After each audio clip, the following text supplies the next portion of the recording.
Okay, Revel here from the You're Listening to Radio Revel podcast. This video will show how I produce an audio episode for my podcast using my video software, in my case, Sony Vegas Pro 13.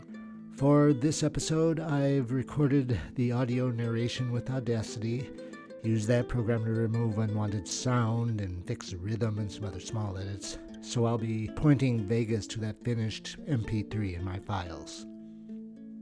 First, I open my template for this season where I've got many of the things I use in every episode already prepared, like ID and billboard thumbnails, theme and incidental music, pre-faded generally, and some transition markers, also pre-faded and formatted.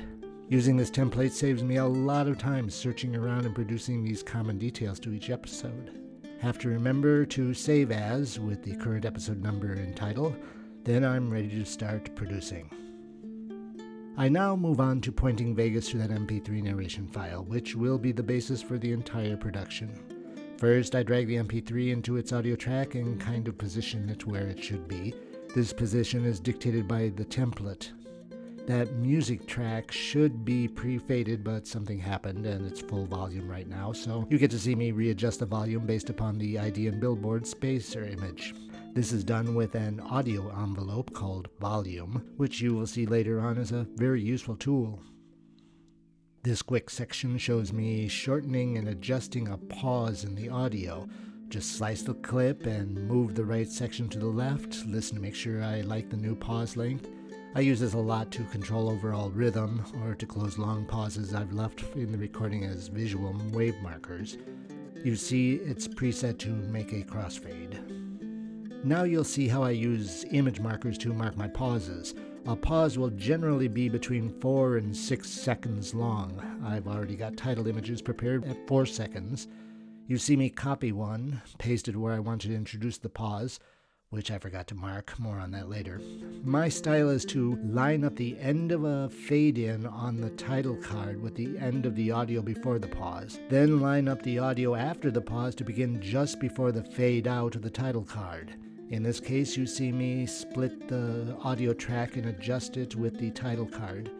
I also take advantage and type in a title for future image adding, or just to remind myself where I am in the recording. Now, I like the meat of my episode to happen at a certain moment in the theme music. You see a marker there, it's very tiny, that reads drum beat. Well, I want the episode to begin after that beat, so here you see me adjusting the audio track to the music track, then using the loop to raise the volume of the drum beat a little bit. I listen a couple of times and tweak the position, then finally extrude the title card to cover the pause. Then I make the adjustment from theme music to incidental background music I use under my narrations. That looks good. I often use the loop tool to measure events. Here I want to expand the pause to 6 seconds from 4. So I first measured that with the loop, and you can see down there in the lower corner. Then I adjusted the title cards, then placed the audio clip in its place. This use of the loop tool and visual cards makes this kind of pacing edit visual and easy. And here's a close-up of me using the slice and drag tools to shorten a pause in the audio. Now, you saw me copy and paste a title card earlier. Here you see me first splitting the audio, then copying the card. Having split the audio first makes it easier for me to find where I want to paste that card for pause adjustments. It will be that last split in the audio. Another way I do this is to use the marker tool. I can type in M and that leaves me a marker. I go get the title card and then I can easily come back to that marker and drop the card. This saves me a lot of time looking for where I wanted to drop that card. Okay, here you see me adding a mini clip. I slice the audio, move it a bit out of the way, point Vegas to that mini clip, drag it into its spot, and make adjustments. Another use I put the loop tool to is muting between sections. I used to smoke and my inhale was always pretty loud. Now I've stopped smoking, but I still don't like too much breath sound. In Audacity, I've already gone through and lowered the volume of those breathing sounds by about 90%. In the final production here in Vegas, I don't want any sound during the pauses, so I can use the loop tool to mark that audio I want to silent, then just drag the volume down while the loop is activated. I tend to do this after the entire audio has been produced, kind of like a last step in production. I don't show it in this video, but I adjust the farewell ID and billboard and subscribe call to action, which are also already there waiting for me in the template. Finally, I render using my preset MP3 render, and there I've got the final take in MP3 ready for uploading to my host platform. I've been using Vegas for, 13 or 14 years, so my learning curve is presently flat.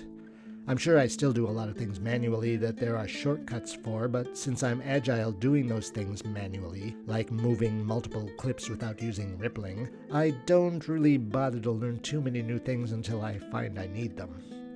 If you are not at all interested in adding images to your audio in the future, then using video software may not be for you.